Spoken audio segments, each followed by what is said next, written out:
So now I'm here with Chef Natalie from Johnson & Wales University, who's going to teach us how to frost cake like a pro. But first, let me show you how to make your box cake taste more like it came from a bakery.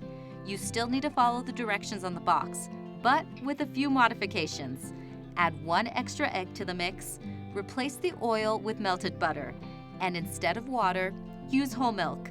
Mix it all up and bake for the recommended time on the box. Now it's time for the frosting. So we're just gonna start with our basic cake. I've already cut it into 2 layers. Okay. And then this is kind of a great cheat for somebody that's new at cake decorating. Like me. Yeah, is a long tip.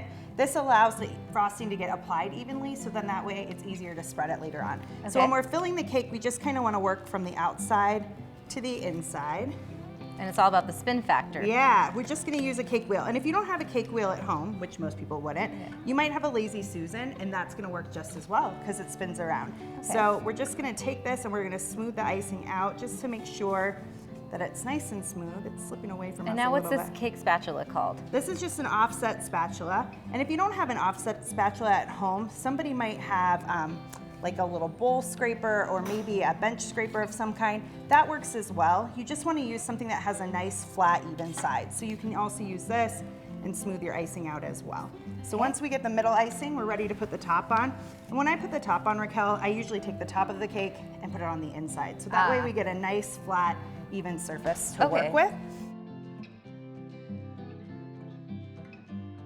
Once you get the icing on there, we're just gonna use the offset spatula again, and we're just gonna work to cover the sides. So it's all about the piping and the spin. Yep. The spin is what really gets it to lay flat. Yeah, exactly.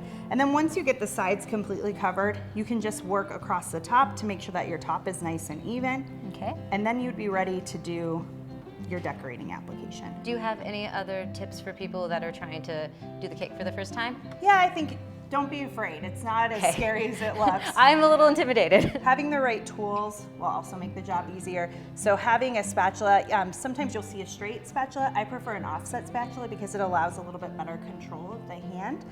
But whatever you have on hand, if it's got a nice straight edge, even if it's a serrated knife from your knife block, it'll work just as well. And how long will it take to get this whole cake frosted?